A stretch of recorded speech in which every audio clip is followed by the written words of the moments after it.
They say a single life debt can bind a soul for generations, but mine binds me to a ghost, forgotten colony of humans who hold the key to my people's salvation. And it began with him, the quiet man who listened to the songs of dead rock and somehow, through the static of a dying star system, heard my own. The silence of the Tartarus Belt was a physical weight. It pressed on the hull of the Stardust Drifter, a ship barely larger than the asteroids it was designed to crack open. Inside, Barrett Pulse was an island of calm in the vast, uncaring void. He was a deep-core miner, a man whose calloused hands knew the feel of 1,000 different ores, and whose soul was tuned to the low, resonant hum of the cosmos. He wasn't a man of grand gestures or loud proclamations. He was unassuming, his presence as subtle as the gravitational pull of a distant moon. He sat cross-legged on the cool metal floor of the cockpit, his eyes closed. He wasn't meditating in the way ancient Earth texts described, but listening. To him, the universe sang a song, a complex symphony of stellar radiation, dark matter decay, and the slow, geological breathing of planets. It was his faith, his guide, his only companion in the lonely stretches between settled systems. On a small, velvet-lined tray before him rested the source of his current predicament and his most fascinating discovery, the Starlight Lenses. They looked like two discs of perfectly clear, diamond-hard crystal, humming with a faint internal light. He'd found them embedded in a geode of impossible density, a prize from a long-haul dig in the Serpent Spine Nebula. He hadn't sold them. They sang to him, a melody too intricate and personal to put a price on. When he held them to his eyes, the universe fractured and reformed. He saw not just light, but the memory of light, the echoes of photons that had traveled for millennia. He saw gravity as shimmering veils and time as a slow-moving river. And sometimes, he saw something else. Something not his own.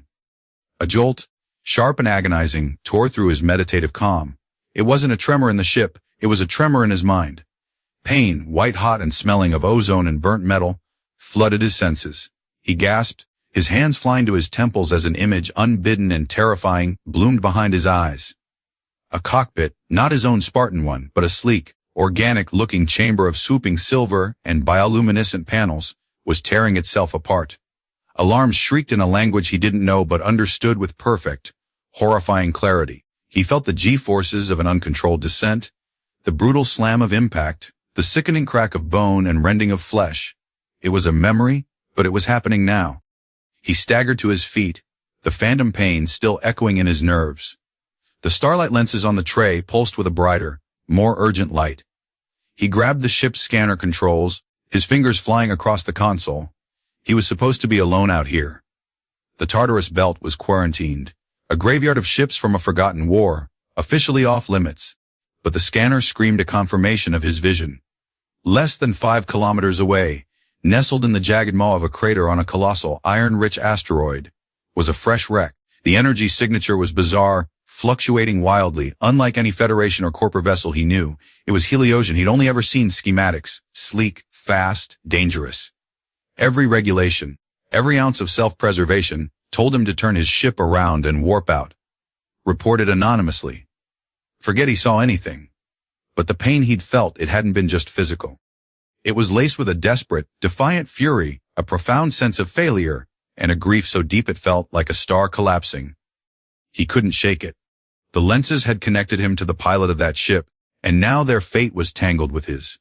Against his better judgment, powered by a spiritual curiosity that had so often been mistaken for foolishness, Barrett Pulse steered the Stardust Drifter towards the crash. The Heliosian scout ship was a beautiful corpse. It was shaped like a thorn or a claw, its silvery hull blackened and torn open where it had struck the asteroid. Barrett landed his humble miner a safe distance away and suited up. The silence here was different. It wasn't the peaceful quiet of deep space. It was the tense, waiting silence of a predator's lair. He approached the wreck cautiously, his mining tools repurposed for salvage and, if necessary, defense. The main hatch was blasted open, hanging by metallic sinews. Inside, the damage was catastrophic. Wires sparked, and a strange, faintly sweet-smelling fluid pooled on the floor. And there she was. She was pinned beneath a collapsed console, one leg trapped at an unnatural angle.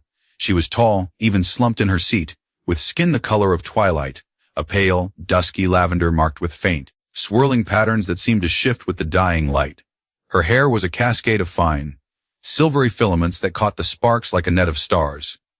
She was unconscious, or so he thought. As he stepped closer, her head snapped up. Her eyes, wide and luminous, the color of molten gold, fixed on him. They held no plea for help, only a burning, cornered animal defiance. He held up his hands, palms open, an ancient gesture of peace he hoped was universal enough. "I'm not here to hurt you," he said, his voice calm and even through his helmet's external speaker. "I saw your ship go down. I want to help." Her reply was a low growl that vibrated through the deck plates. A flicker of movement, too fast to track, and from the back of her hands, 3 long, obsidian black claws slid into view, sharp as surgical scalpels. They were natural, a part of her. He'd read about the Heliosians, warrior mystics from a system scorched by a volatile sun. Their retractable weapons were legendary. "Stay back, human." Her voice was a rasp, filtered through a translator that crackled with static, but the venom was perfectly clear. Suddenly, the Starlight Lenses, still on his ship, flared in his mind's eye. Another wave of psychic feedback washed over him. This time it was her senses, not her memory. He saw himself through her eyes, a bulky, faceless figure in an environmental suit, a potential scavenger, a threat. He felt the thrumming pain in her leg, the metallic taste of her own blood in her mouth, and beneath it all, a frantic, desperate thought pattern, a search. She wasn't just fleeing a crash. She was looking for something vital. A place. Elysium, the name echoed in his head, a whisper from her soul.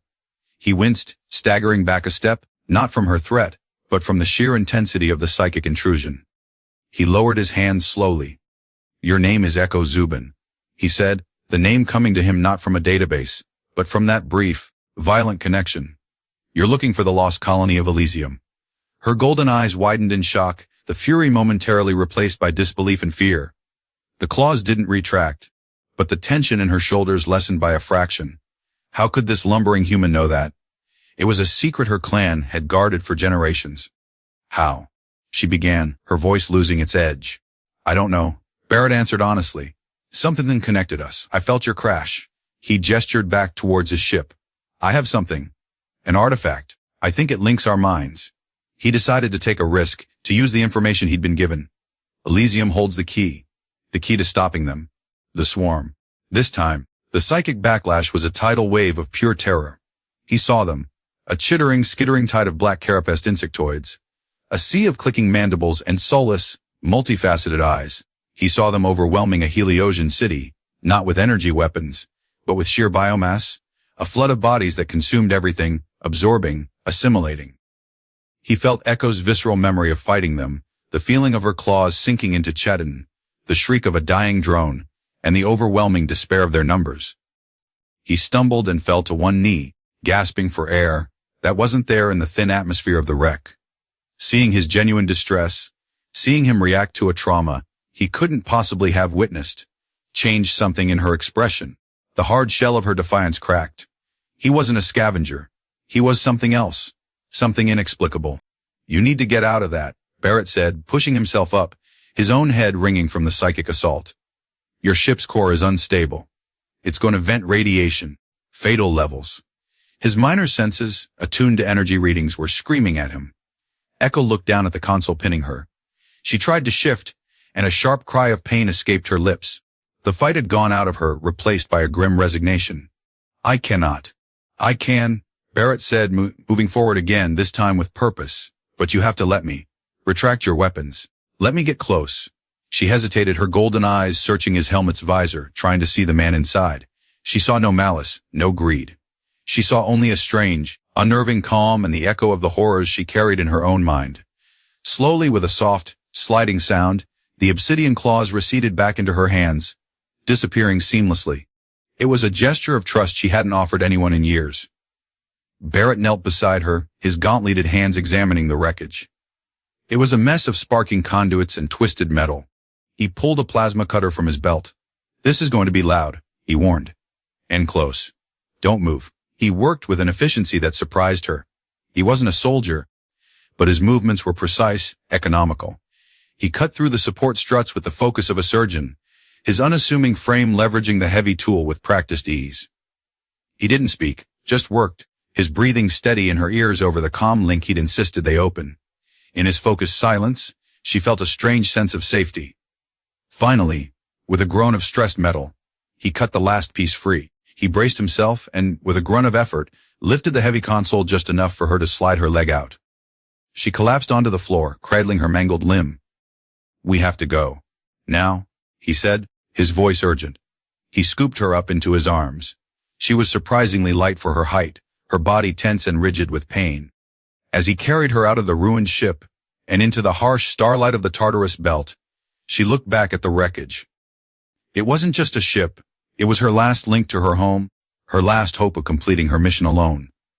Now she was injured, stranded, and in the debt of a strange human who could somehow see into her soul. Just as they cleared the blast radius, a low hum escalated into a piercing shriek. A wave of blue-white energy erupted from the Heliosian ship, silently washing over the asteroid's surface. The radiation alarm on Barrett's suit screamed a frantic warning. He had gotten them out just in time. He carried her to the Stardust Drifter, its open hatch a welcoming beacon of safety. As he laid her down on the cot in the small living quarters, the reality of her situation settled upon her. He had saved her life, not in a metaphorical sense, but in a direct, indisputable way.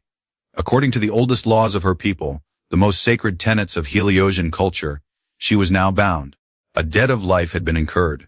A debt that could only be paid in one way. She looked at this quiet, unassuming human, a master of rocks and resonant frequencies, and knew her life, and her sacred quest, had just become infinitely more complicated. The universe had thrown them together, and a force more powerful than any law in the galaxy was now tying them to one another. Back on the Stardust Drifter, the cramped confines of the mining vessel felt both like a sanctuary and a cage. Barrett worked quickly, his unassuming demeanor belying a deep competence. He sealed the hatch, ran a decontamination cycle, and brought the ship's life support to full capacity. The silence was broken only by the hum of the recycler and Echo's shallow, pain-filled breaths.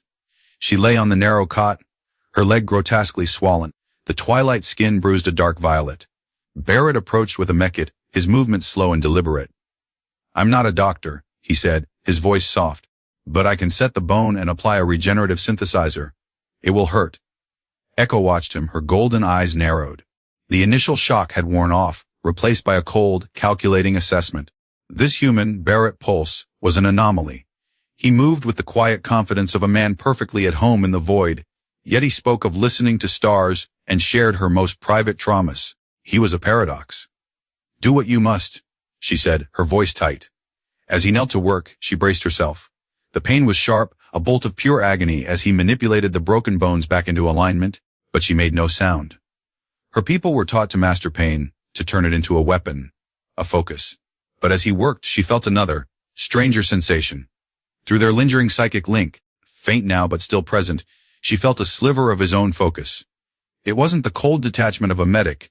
It was a deep, flowing empathy. He was feeling a phantom of her pain and consciously soothing it with his own strange, inner calm.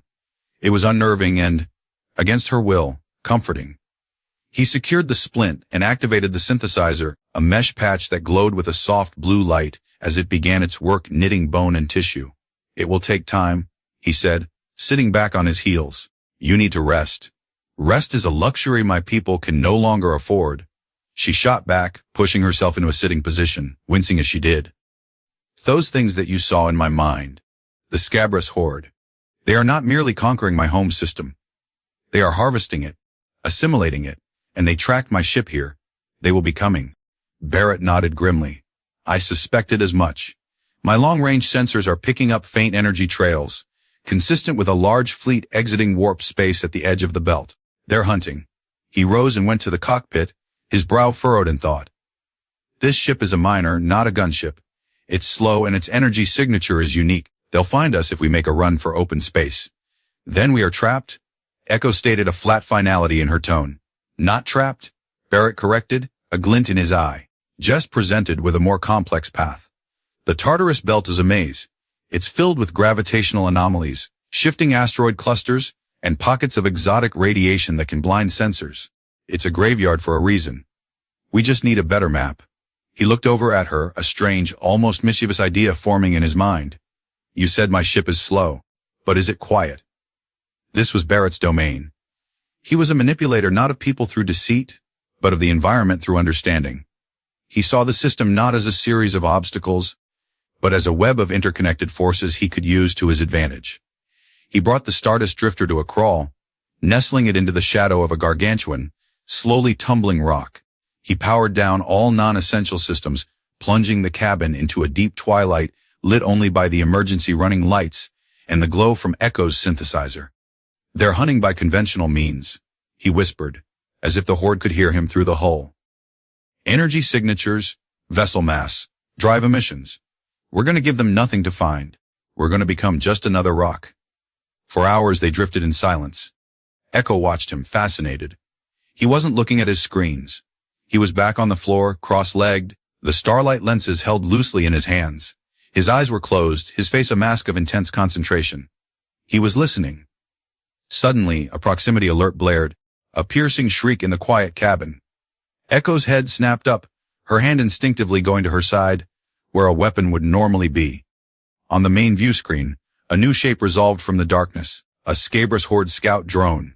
It was a biomechanical nightmare, a fusion of jagged black chitin and glowing red optics, propelled by silent, pulsing membranes. It drifted slowly past their position, its sensor arrays sweeping the area. It was so close they could see the alien slime glistening on its carapace. Echo held her breath, her heart pounding a frantic rhythm against her ribs. Every warrior instinct screamed at her to act, to fight, to do something. But Barrett remained perfectly still. "Sure," he breathed, the sound barely audible. "It can't see us, but it can feel us. Be calm. Match your heart to the rhythm of the asteroid. Slow, ancient." It was the strangest command she had ever received. Yet, looking at the absolute certainty on his face, she tried. She closed her eyes, forcing her breathing to slow, trying to focus on the low, almost subsonic vibration of the massive rock they were hiding behind. And through the psychic link, she felt his own inner state, a vast, peaceful stillness, like a deep, cold ocean. She let herself sink into it, letting his calm wash over her own panic. The drone paused, its red optics fixing on their location. For a heart-stopping 10 seconds, it hung there, motionless. Echo was sure they were discovered. Then, as if deciding the silent rock was of no interest, it turned and glided away, disappearing back into the darkness. Echo let out a breath she didn't realize she'd been holding. "How did you know?" she asked. "Everything has a song," Barrett replied, opening his eyes. They seemed to hold the reflected light of distant nebulae. "Ships, stars, people. The Horde song is all screeching static and hunger. We just had to sing a different tune. The song of old, cold iron." His explanation made no logical sense, and yet it had worked. This human was more than he appeared. He was not just unassuming. His humility was a shield for a power she couldn't begin to comprehend. Their journey became a slow, terrifying ballet. Barrett navigated them through the densest parts of the belt, using gravitational currents and sensor-baffling dust clouds as cover. They were hunted. Twice more, they had close calls with Horde patrols. Each time, Barrett's strange meditative technique, combined with Echo's forced stillness, saw them through. The forced proximity and shared danger began to chip away at her warrior's reserve. Days blurred. They were running low on recycled water, and the ship's energy cells were draining without a chance to recharge from the distant sun. They found themselves cornered in a narrow, dead-end canyon of ice and rock, a colossal asteroid blocking the only exit. Worse, a squadron of Horde drones had found the canyon's entrance and were systematically sweeping their way inward. There was no hiding, no way out. "This is it," Echo said, her voice grim. She had managed to stand, her legs still weak but functional. She flexed her hands and her claws slid out, a defiant glint of black in the dim light. "If we are to die, we die fighting." Barrett looked at the tactical display. 5 drones, closing fast. The canyon was too narrow to maneuver. A direct fight in his ship was suicide. He looked at Echo, standing there, ready to face impossible odds, a magnificent, terrifying figure of defiance. He saw her bravery, her desperation, and the immense weight she carried. And then he looked at the drones on the screen, moving in their perfect, predictable, single-minded formation. A slow smile touched his lips. "You know," he said, his voice laced with an odd, contemplative amusement. "They remind me of a particularly stubborn strain of phosphorescent space fungus I had to clear out of a mining shaft on Cygnus X1. Utterly single-minded, no imagination. You'd scrape it off one wall, and it would just start growing on the opposite wall with the exact same pattern. You couldn't reason with it. You couldn't scare it. In the end, I had to trick it into consuming a mineral that gave it a terrible case of cosmic indigestion. Echo stared at him. They were moments from a violent death, and he was reminiscing about fungus. The sheer, unadulterated absurdity of it, the jarring juxtaposition of his folksy anecdote with their lethal predicament, was so unexpected it broke through her wall of grim focus. A sound she hadn't made in years escaped her. It was a short, sharp bark of a laugh, rough with dessous but undeniably genuine. The sound shocked them both into silence. Her eyes widened, her hand flying to her mouth as if to catch it. Barrett's smile broadened. In that single, shared moment of ridiculous, impossible humor, the tension that had defined their every interaction shattered. The chasm between human male and alien female, between miner and warrior, vanished. They weren't species or roles anymore. They were just two people, Barrett and Echo, sharing a joke at the end of the universe. And in that moment of connection, a new idea sparked in Barrett's mind. A truly manipulative, deeply spiritual, and utterly insane idea. Indigestion, he murmured, his eyes gleaming with inspiration. Echo, how good is your aim with those energy tendrils? I keep getting psychic flashes of. The moment of shared humor had irrevocably altered the ship's atmosphere. The oppressive tension had been replaced by a fragile, yet potent, camaraderie. Echo found herself looking at Barrett not as a strange, unknowable human, but as a partner, however unlikely. His absurd comment about the space fungus had done more to bridge the gap between them than days of shared danger. Energy tendrils, she asked, her brow furrowing as she resheathed her claws. My people call them solar flares. They are short-range projections of bioelectric energy, difficult to control, draining to manifest. Why? Because, Barrett said, his fingers flying across his console, bringing up geological surveys of their immediate surroundings. This entire canyon is composed primarily of cryovolcanic ice, rich in crystallized methane and destabilized hydrogen isotopes. To a ship's sensors, it's just frozen rock, but if you hit it with the right frequency of directed energy, it becomes highly volatile. Echo finished, her golden eyes widening in understanding. You want me to detonate the canyon walls? Not detonate, Barrett corrected, a sly grin on his face. I want you to give the Horde a very bad case of indigestion. We can't outrun them, and we can't outfight them. So we're gonna cheat. His plan was audacious, relying on a fusion of her biology and his esoteric knowledge. He guided the Stardust Drifter deeper into the dead-end canyon, positioning them in a small alcove that offered minimal protection. I'm going to vent a small amount of our remaining drive plasma, he explained. It'll be like a dinner bell. It will draw them all in at once. They're a hive mind. They won't be cautious, they'll be greedy. And when they are clustered in the narrowest part of the canyon, Echo continued, her warrior's mind grasping the strategy, I will strike the walls above them. Exactly. It's a one-shot deal. You'll have to be precise. He looked at her, his expression serious. Can you do it? She met his gaze, a new confidence burning within her. Before, she would have said yes out of pride. Now, she said it out of trust in the man beside her. I can. As the Horde drones entered the canyon, Barrett began a low, humming chant. It wasn't a prayer, but a focusing technique, a way of aligning his own energy with the task at hand. Echo watched him for a moment, then closed her eyes, drawing on her own deep reserves of power. The air in the cockpit crackled. Silvery light began to bleed from the pores on her skin, her hair starting to float as if underwater. She extended her hands, and from her fingertips, shimmering tendrils of pure, white-hot energy erupted, writhing like captive lightning. The effort contorted her face, sweat beading on her brow. Now, Barrett, she grunted, the strain evident in her voice. Barrett vented the plasma. A plume of incandescent gas billowed out into the canyon. As predicted, the 5 Horde drones abandoned their search pattern and surged forward, their movements jerky and eager. They converged on the plasma cloud, jostling for position right in the center of the canyon. Echo now, he yelled. On the view screen, they watched as 2 brilliant lances of energy, the solar flares, shot from an unseen point and struck the canyon walls high above the drones. For a second, nothing happened. Then, the ice began to flash and sublimate, a chain reaction of exploding methane and hydrogen pockets racing along the canyon's length. It wasn't a simple explosion of rock. It was a violent, directed outgassing. A colossal avalanche of ice, rock, and explosive vapor crashed down, not with a boom, but with the roar of 1,000 rocket engines. The Horde drones were buried instantly, their energy signatures vanishing from the tactical display in a flash of static. The shockwave hit the Stardust Drifter like a physical blow, slamming it against the alcove wall with a deafening screech of metal. Alarms blared, and the lights flickered and died, plunging them into absolute darkness. For a long moment, the only sound was the groan of the ship's stressed frame and their own ragged breathing. "Did we?" Echo began, her voice hoarse. A single emergency light sputtered on, casting long, dancing shadows.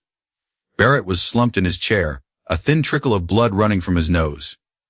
The psychic feedback from the violent destruction, amplified by the Starlight Lenses which still lay on their tray, had hit him hard. He pushed himself upright, wiping his face. "Status report," he croaked, his fingers finding the backup power controls. The main system slowly came back online, screens flickering to life. Hull integrity at 70%. Main drive is offline, life support is on battery. We're alive. And we're alone. They had done it. They had survived. Echo sank back onto her cot, the energy draining from her, leaving her weak and trembling. She had used a power she reserved for only the most desperate moments, and it had saved them. But it was his plan. His ridiculous, brilliant, fungus-inspired plan.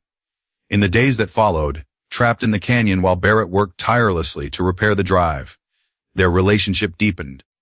The forced cooperation became a chosen partnership. He would work for hours on the ship's damaged engines, and she, her leg now mostly healed, would stand guard, her senses scanning for any new threats. In the evenings they would share their meager rations and talk. She learned of his life as a miner, his solitary existence not born of misanthropy, but of a desire to be closer to the song of the universe. He was a seeker, just like her, though they searched for different things. He spoke of spirituality not as a dogma, but as a recognition of the interconnectedness of all things, a philosophy that allowed him to see a canyon wall not just as rock, but as a potential weapon, a partner in their survival. He, in turn, learned more of her quest. Elysium was one of your first long-range colonies, she explained one evening, her voice soft in the dim cabin. From before the Federation. They settled in a system bordering Heliosian space 2 centuries ago. Then they vanished. All contact was lost. My people's lore says they found something there, something that changed them, and that they left behind a gift or a warning. My mission, my clan's sacred duty, is to find what that was. We believe it holds the secret to defeating the Horde. She looked away, a shadow crossing her features. The Horde appeared in our system shortly after we began our search in earnest. It is as if they do not want us to find it. Barrett listened, his unassuming nature making him an excellent confidant. He didn't offer empty platitudes or tactical advice. He just listened, absorbing her story, her burden. He began to understand that her warrior's exterior was a shield forged to protect a culture on the brink of extinction. One cycle, while examining a strange, glowing lichen that grew in the perpetual twilight of the canyon, Barrett had another idea. He scraped a small sample and brought it back to the ship, placing it under the ship's microscopic scanner. "What is that?" Echo asked, peering over his shoulder. "Life," he answered simply. "And I think I can understand it." He retrieved a small vial from his personal effects. Inside was a swirling, opalescent fluid. "This is a translator microbe, a custom strain. Most translators work on language, syntax, brainwave patterns. This one works on a more fundamental level. It decodes the raw biological data, the chemical language of life. I use it to listen to the rocks, to the flora. It helps me find the richest veins of ore." Echo looked at him, skeptical. "You are saying you can talk to plants?" "Talk to, listen to, understand. It's all the same song, just a different verse." He carefully introduced a single drop of the microbe into the lichen sample. On the screen, the microscopic view shifted. The random pulsing of the lichen's cells began to resolve into coherent patterns, waves of light and color, that corresponded to environmental stimuli. He adjusted the computer's interface, translating the patterns into rudimentary concepts. Cold, dark, thirst, safety, danger. Echo stared, utterly captivated. "Incredible. The universe is full of conversations," Barrett said quietly. "We just have to learn how to listen." His words resonated with her, shaking the foundations of her Heliosian worldview, which was built on strength, honor, and the mastery of energy. His power was quieter, more subtle, but no less profound. As Barrett finally brought the main drive back online, their time in the canyon came to an end. Before they left, Echo stopped him. She stood before him, her posture formal, regal. Barrett Pulse, she said, her voice clear and strong. You saved my life in the wreck. You saved my life in this canyon.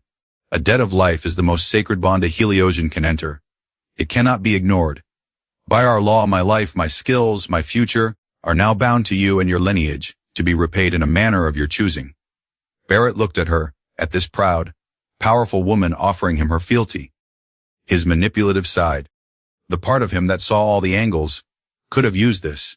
He could have commanded her to help him get rich, to protect him, to serve him. But the spiritual seeker, the man who listened to the songs of stars, saw something else entirely. He saw a soul shackled by tradition, offering him a cage she believed was an honor. I don't want a servant, Echo, he said gently. I want a partner. Your quest is now my quest. We'll find Elysium together. That is the only repayment I will accept.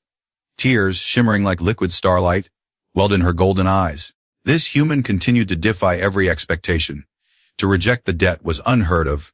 To reframe it as a shared journey was an act of profound respect and equality. She nodded, unable to speak for a moment. Then, she did something that signified a trust far deeper than any cultural law. She extended her hand. A single, fine claw slid from her middle finger.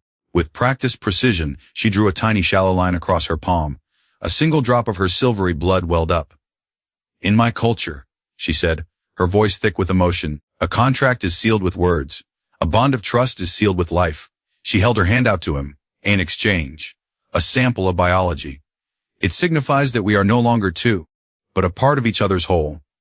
It is the deepest trust a Heliosian can offer. Understanding dawned on Barrett's face. This was her equivalent of his shared listening, a fundamental exchange of being. He took a sterile sampling knife from his medkit and, without hesitation, pricked his own thumb, squeezing out a single drop of red blood. He gently touched his thumb to her palm, smearing his blood against hers. She, in turn, touched her bleeding palm to the back of his hand. In that moment, under the dim light of the Stardust Drifter, a bond was forged. Not of law or debt, but of mutual respect, shared blood, and a burgeoning affection that was beginning to feel a lot like the universe singing a new and beautiful song. Just for them. With the Stardust Drifter repaired, and their bond sealed in blood and trust, their quest began in earnest. The Tartarus Belt was behind them, but the Scabrous Horde was a persistent shadow, a cancer spreading through the outer systems. They needed information, coordinates for a ghost colony 2 centuries dead. Such data wasn't on any public star charts. They needed to dive into the murky underworld of the galactic fringe. Barrett, using old contacts from his less-than-legal prospecting days, charted a course for a place called Port Entropy. It was a hollowed-out asteroid city, a haven for smugglers, data brokers, mercenaries, and all manner of beings trying to escape the eye of the Federation. It was a wretched hive of scum and villainy, and it was their best hope. During the journey, the cramped ship became their world. The initial awkwardness had melted away, replaced by a comfortable intimacy. They moved around each other with an unconscious grace, their routines intertwining. He would guide the ship, his calm presence a steady anchor, while she would train. Her movements a blur of controlled power in the small cargo bay, a constant reminder of the danger they faced. The romantic tension that had sparked in the canyon began to smolder. It was in the long glances they shared over the navigation console, the way his hand would brush hers as he passed her a cup of recycled water, the way she would sometimes watch him as he listened to the stars, a soft, unreadable expression on her face. One cycle, as they navigated through a beautiful, emerald green nebula, the Starlight Lenses on the control panel began to glow softly. Barrett felt the familiar tingle of the link strengthening. He looked at Echo. She felt it too. It's happening again, she whispered. This time it wasn't a violent intrusion of pain or terror. It was gentle. He saw a memory of hers. A quiet moment from her childhood on Helios Prime. She was a young girl, sitting with her father beneath the searing light of their twin suns. He was teaching her how to feel the flow of energy in a sun crystal, to shape it with her will. The memory was filled with warmth, love, a profound sense of peace. And she in turn saw one of his. He was a young man, standing on the edge of the Great Mariner Trench on old Earth, before he'd left for the stars. He wasn't looking at the ocean but closing his eyes, listening to the roar of the waves, the cry of the gulls, the groan of the planet's tectonic plates. He was finding his song in the heart of his homeworld. When the connection faded, they looked at each other, their defenses stripped away. They had seen the peaceful core of one another, the quiet moments that had shaped them. "Your father?" Barrett began, his voice soft. "He seemed like a good man." Echo replied, a sad smile touching her lips. "He was the keeper of our clan's lore. He died in the first attack of the Horde, defending the archives." Barrett reached out, his hand covering hers. "I'm sorry. And you?" she said, her golden eyes searching his. "You were a seeker even then. You left a world of water and life for one of rock and silence." "The song is clearer out here," he said simply. The silence that followed was heavy with unspoken emotion. The nebula's green light painted their faces, creating an ethereal, intimate glow in the cockpit. They were two lonely souls who had found a kindred spirit in the most unlikely of circumstances. Port Entropy was as chaotic as its name suggested. A dizzying collection of ships were docked at every conceivable angle, and the central hub was a cacophony of 100 different languages, flashing neon signs, and the smell of ozone, alien spices, and desperation. Barrett's unassuming appearance was a perfect camouflage. He looked like just another down on his luck spacer. Echo, however, was another matter. With her striking features and the innate, dangerous grace of her people, she drew eyes wherever she went. She pulled the hood of a dusty cloak over her head, but it did little to hide her presence. Their contact was a corpulent Ardenian data broker named Krell, who operated out of a grimy booth in the back of a gambling den. The air was thick with smoke and the sound of rattling chance cubes. "Elysium," Krell wheezed, his multiple chins jiggling. "That's a myth. A ghost story spacers tell their kids. Doesn't exist? We'll pay," Barrett said, placing a pouch of rare, unrefined crystals on the table. They were his emergency stash, worth a small fortune. Krell's slug-like eyes glittered. He greedily swept the crystals into a drawer. Information like that, if it even exists, is buried deep in old, encrypted corporate survey logs.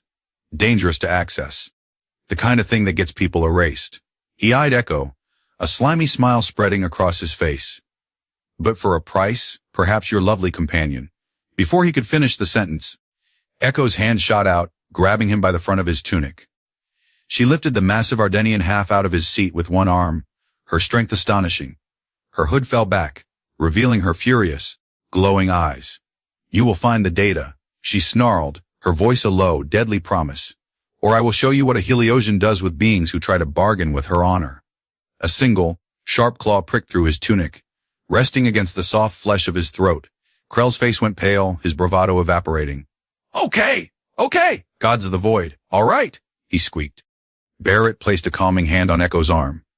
Echo let him go. His voice was quiet but firm. She held Krell for a moment longer, then released him, letting him drop back into his chair with a wet thud. Barrett's manipulation was at work again, but this time it was directed at his partner. He'd let her show her strength, let her establish the terms, and now he was de-escalating, taking control of the negotiation. "The data," Barrett said to the terrified broker. "Now." Krell, sweating profusely, typed frantically into his console. A few minutes later, a data chip slid from a slot. "It's all I could find," he stammered.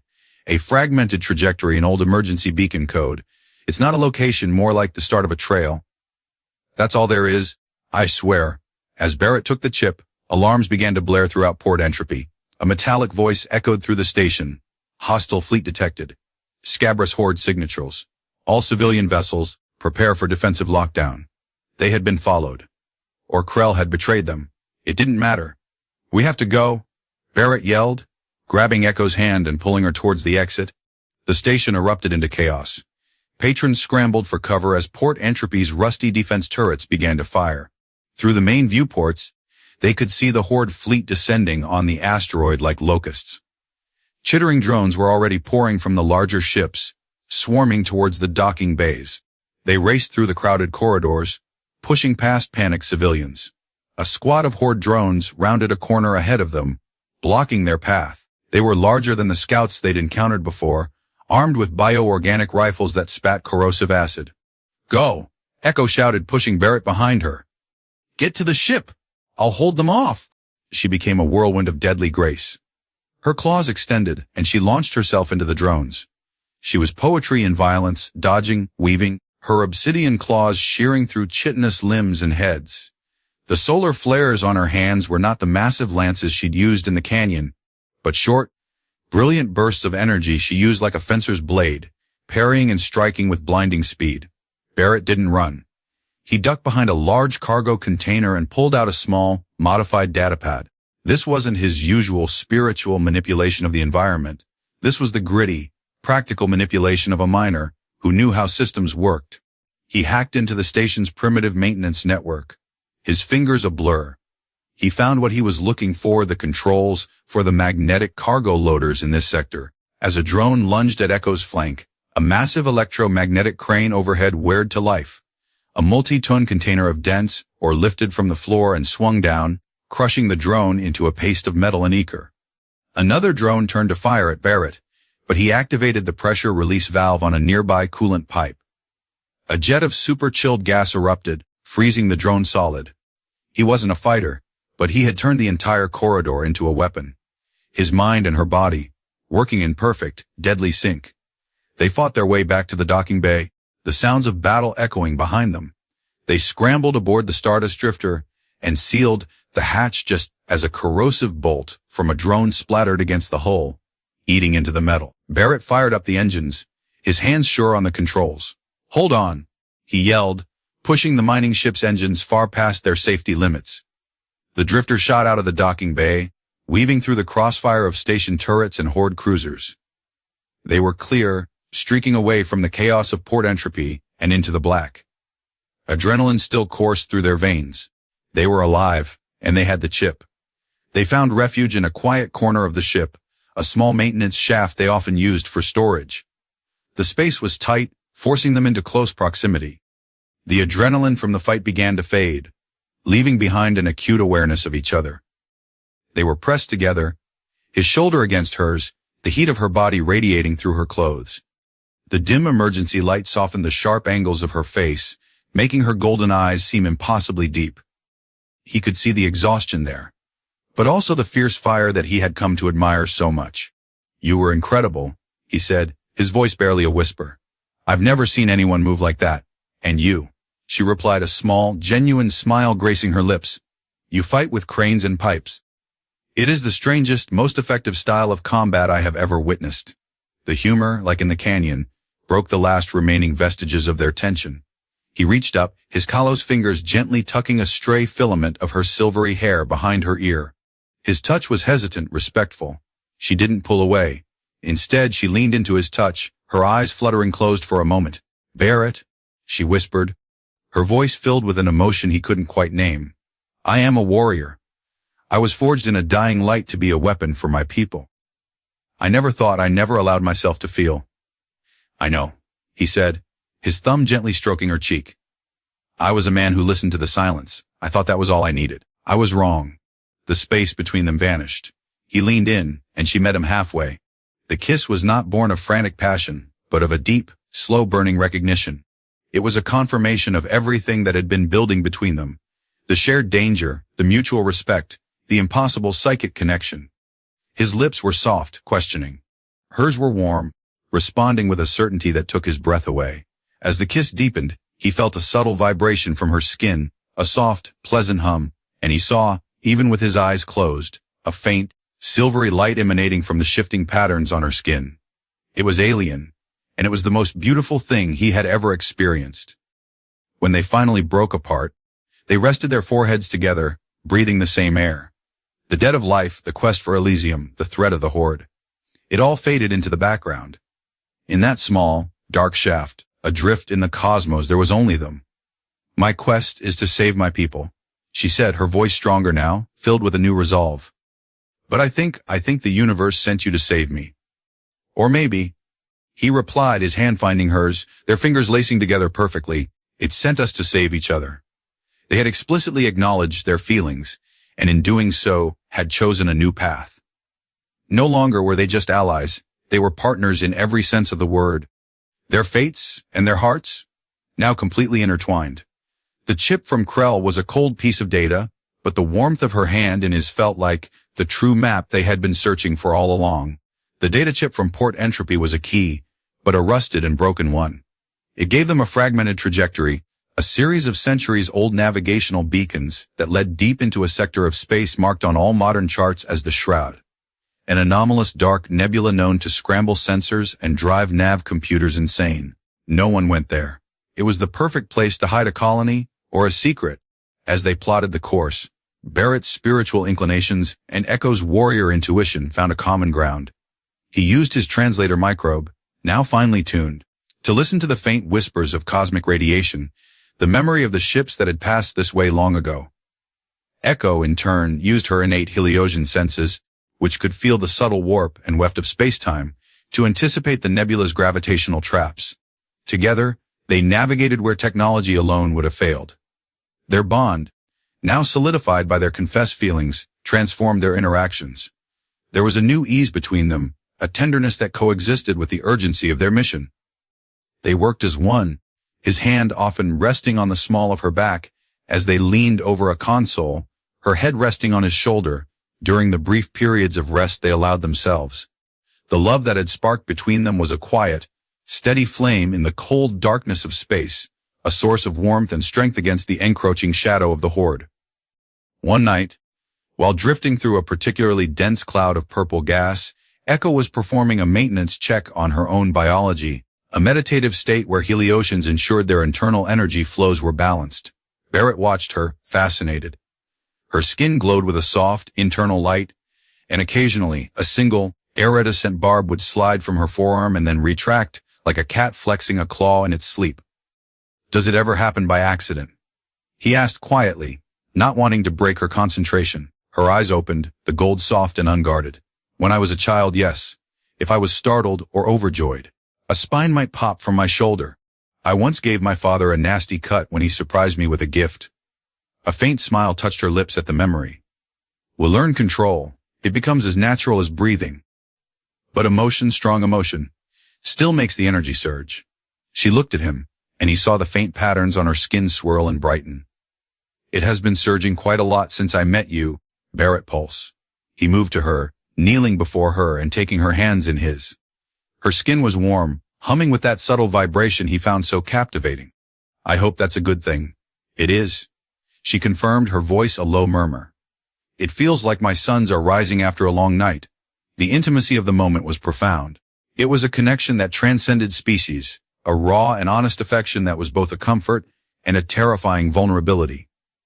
They were everything to each other now, which meant the stakes were higher than ever.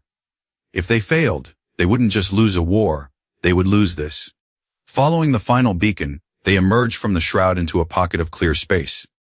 But there was no colony, no planet, no Elysium. Instead, looming before them, was a structure that defied reason. It was a space station, but it looked diseased. A monstrous hybrid of Scabrous Horde biomechanical architecture and something else. Something older and more sinister. It was a tangled mass of chitinous plates, pulsating organic sacs, and jagged metal spires, all orbiting a dead, white dwarf star. "What is that place?" Echo breathed, her hand instinctively going to her side. The very sight of it made her skin crawl. Barrett ran a deep range scan, his face grim. The energy readings were off the charts, but it was the life sign readings that chilled him to the bone. "There are thousands of life signs," he said, his voice tight. "But they're wrong. Warped. And there's one central signature, a psychic presence so vast it's bending the sensors." He cross-referenced the data from the chip. "The trail didn't lead to Elysium. It was a lure. Krell didn't betray us. The Horde wanted us to follow this path. They led us here. This wasn't a military outpost. It felt older, more purposeful." The fragmented data from the chip began to reassemble in a new context. This was the place the emergency beacon had originated from 200 years ago. This was where the colony of Elysium had met its end. A chilling realization dawned on Barrett. "It's a trap," he said, "but it's also the answer. Everything we need to know is in there." He looked at the monster station. Krell called Elysium a ghost story. This is a haunted house." Echo's eyes were fixed on the station, a cold fire burning within them. "My people have a saying," she said, her voice like steel. "To hunt the monster, you must enter its lair. The Horde has been studying us, hunting us. I believe the secret they want to prevent us from finding, the gift from the Elysium colonists, is in there. It is their greatest trophy, and their greatest fear. They knew what they had to do. It was a suicide mission, a direct infiltration into the heart of the Horde's power in this sector. They spent hours preparing, Barrett modified his translator microbe, creating a broadcast version he could network into the station's systems, hoping to create chaos. Echo meditated, gathering her strength, her body becoming a perfectly honed weapon. They were two small beings against a legion, but they had a bond the Horde could never comprehend. Their plan was simple: get in, find the artifact or information left by the Elysium colony, and get out. They would use the Stardust Drifter's small size to approach a maintenance conduit, a back door into the monster's belly. As they prepared to leave the ship, Barrett turned to Echo. He took her face in his hands, his expression a mixture of love and fear. "If we don't make it," she placed a finger on his lips, silencing him. From a small pouch on her belt, she removed a smooth gray stone, worn by time. "This is a memory stone from Helios Prime. It has seen 1,000 sunsets. It holds the warmth of my home." She pressed it into his hand. "And you," she said, her voice unwavering, "you hold my heart. No matter what happens, we are not leaving each other. We are bound. Across stars, across life, across death." He nodded, clutching the stone. He had no artifact to give her, only a promise. "I hear the song of the universe echo. And you are its most beautiful note. I will find you again, no matter what." With that, they left the safety of the drifter and launched themselves towards the gaping maw of the beast, towards a place that could only be described as a museum of galactic horrors. The interior of the station was a desecration of life and metal. The corridors were not built, but grown, the walls a pulsating membrane of dark, veined flesh stretched over a framework of jagged black chitin. The air was thick with the scent of decay and antiseptic fluids. Dim, sickly green light emanated from throbbing organic nodules on the ceiling, casting everything in a nauseating glow. Their infiltration point, a disused waste venting conduit, had led them into the lower levels. The silence was unnerving, broken only by the wet, squelching sounds of the station's own biological processes. Barrett's modified translator microbe, running through his datapad, was already feeding him a torrent of disturbing information. He wasn't just hearing the station, he was feeling it. It was a chorus of silent screams. He could feel the residual psychic agony of countless species that had been brought here, analyzed, and assimilated. This place wasn't just a base, it was a laboratory and a tomb. "This way," Echo whispered, taking the lead. Her senses were on high alert, her body a coiled spring of readiness. The central psychic presence, the conductor, as the Horde call their regional minds, it's above us. In what feels like a central chamber. They moved through the grotesque hallways, their stealth absolute.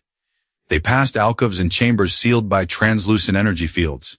Behind them were the Horde's trophies and experiments. They saw a race of crystalline bipeds, their bodies fractured in weeping light, held in a stasis field that seemed to cause them immense pain. In another, a swarm of what looked like metallic insects were being forced to devour their own hive. In a large, fluid-filled tank, the last infant of a great, whale-like species from a gas giant drifted, its soulful eyes staring out at nothing. It was a gallery of calculated cruelty, a museum of galactic horrors designed to catalog and weaponize the biology of the galaxy. Barrett felt a wave of nausea, not just from the sight, but from the psychic residue of suffering. He had to pause, leaning against a fleshy wall, his hand on his datapad. "The pain," he gasped. "It's so loud." Echo put a steadying hand on his shoulder. "Focus on me, Barrett," she commanded softly. "Focus on my song. Block out the rest." He focused on her presence, her warmth, her fierce and loving heart. The cacophony of pain receded, pushed back by the strength of their bond. He nodded, taking a deep breath. "I'm okay. I can use this. I can talk to them." They finally reached a massive spiral ramp that led upwards, towards the source of the psychic power. At the top they peered into the main chamber. It was a vast, cavernous space, the heart of the museum.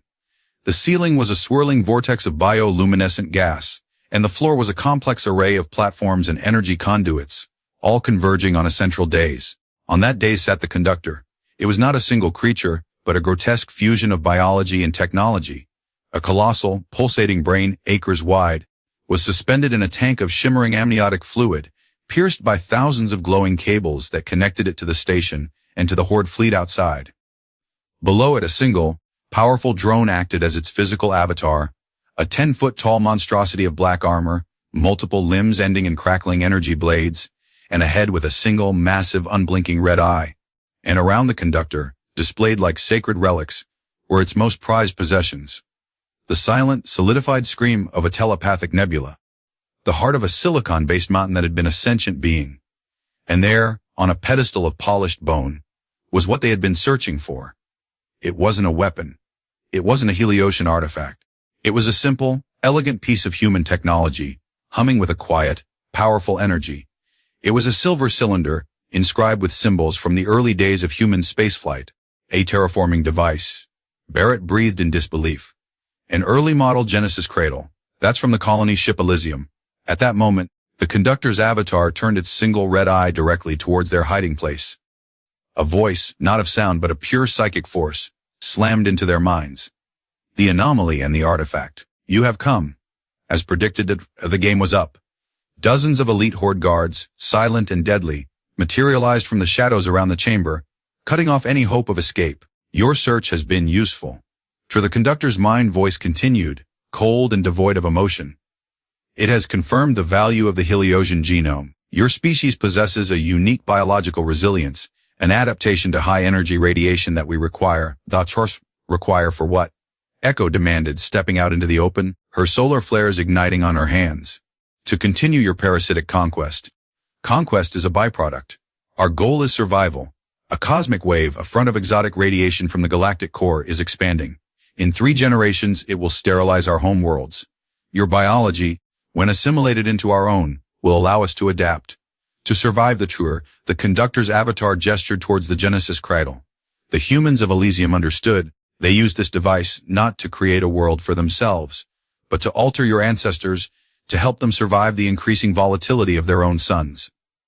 Your unique biology is not your own. It is a gift from them, a gift we will now take for ourselves.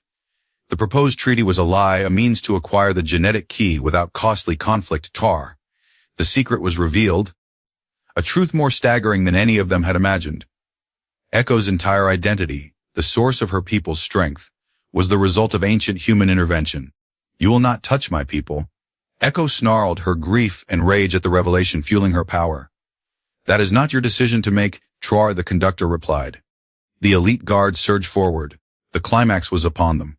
Barrett, the Genesis cradle? Echo yelled as she launched herself into the fray, a silver and black tempest of claws and energy. The Horde is a hive mind. If you can use that device to disrupt the conductor, you can sever its control. While Echo became a whirlwind of destruction, holding back the tide of guards with a ferocity born of love and desperation, Barrett made a mad dash for the central dais. He wasn't a soldier, he was a manipulator, and this entire museum of pain was his instrument. He slapped his data pad onto the console controlling the captive enclosures. He didn't just open the doors. He broadcasted. Using the full amplified power of the translator microbe, he didn't send a command, but a feeling. He took the conductor's cold, clinical monologue about harvesting life, Echo's righteous fury, and the collective agony of every tortured creature in the station, and wove it into a single, overwhelming psychic broadcast of pure emotion. He offered them not orders, but a choice of freedom and revenge. A low moan came from the tank holding the gas giant infant, and the fluid inside began to boil with psionic energy. The crystalline captives shattered their force field with a resonant shriek that cracked the very walls. The metallic insects turned their ravenous hunger upon the station systems. The Museum of Horrors erupted in revolt. The guards were thrown into chaos, distracted by their own experiments turning against them. Barrett leaped onto the dais, his hands flying over the ancient human interface of the Genesis cradle. It was designed to rewrite biology on a planetary scale. He didn't have time to understand its complexities. He just needed to turn it into a bomb. Not a physical bomb, but a psychic one. He rerouted its energy, feeding the station's own power into its core, aiming to create a resonant frequency that would match the conductor's own psychic wavelength and overload it. The conductor's avatar ignored the chaos, striding directly towards Echo, its energy blades crackling. It was faster and stronger than any drone she had ever faced. It swatted her aside, sending her crashing into a pillar. "Barrett," she screamed, struggling to rise. The avatar raised its blade for a final, killing blow. But just as it struck, the Genesis cradle on the dais pulsed with an unbearable light. Barrett, his hands on the device, screamed as raw, cosmic power surged through him. A wave of pure, silent energy erupted from the cradle. It wasn't destructive. It was a word. A single, psychic command word, SEVR. The conductor's vast mind shrieked, a sound that cracked the tank holding its brain. The light in the avatar's red eye died. It froze mid-strike, then collapsed into a heap of inert metal and chitin. Across the station, and in the fleet beyond, every single Horde drone stopped. Their connection was gone. The hive mind was broken. They were now just individual creatures, confused, directionless, and alone. The station, its central intelligence gone, began to die. Systems failed, containment fields dropped, and the structure groaned as it began to tear itself apart. Barrett collapsed, his body smoking from the energy he'd channeled. Echo, bruised and bleeding, rushed to his side, scooping him into her arms. The revolting experiments, their jailer gone, rampaged through the dying station. "I have you," Echo whispered, her tears falling on his face. "I have you." She carried him through the chaos, her strength fueled by adrenaline and love. They fought their way back to the Stardust Drifter, the station collapsing into a ruin of dead flesh and metal behind them. Inside the quiet sanctuary of their ship, she laid him on the cot. He was unconscious, but breathing. The memory stone she had given him was clutched in his hand, now glowing with a faint, warm light. The life debt was a forgotten concept. Their bond, forged in fire and sacrifice, had saved them both. They had faced the monster in its lair and emerged, broken but victorious. The immediate crisis was over, but the revelation of their intertwined histories had changed everything. They had the Genesis cradle, a tool of immense power, and a new, even greater purpose. They were no longer just fighting for survival. They were now the custodians of a legacy that could reshape the future of both their species. Looking at Barrett's peaceful, sleeping face, Echo knew their journey across the stars had just truly begun. In the aftermath, adrift in the silent sea of space, the Stardust Drifter was a haven of healing. Barrett remained unconscious for 3 full cycles, his body and mind recovering from the immense strain of channeling the Genesis Cradle's power. Echo never left his side. She tended to his burns, monitored his vitals, and held his hand, whispering stories of her homeworld, of the twin suns, and of the future she now dared to imagine with him.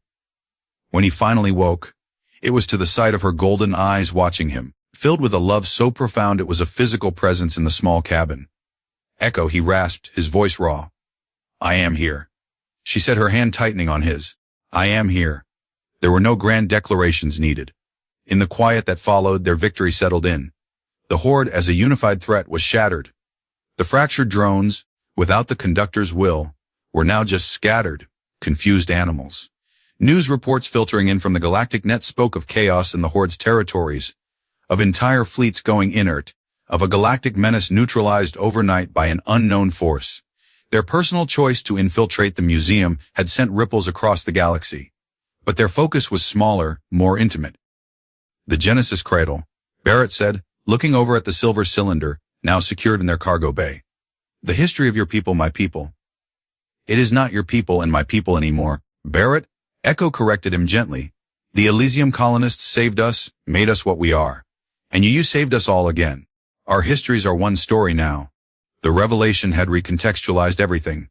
The Heliosians were not just a species forged by a harsh star. They were a living testament to an ancient act of compassionate intervention.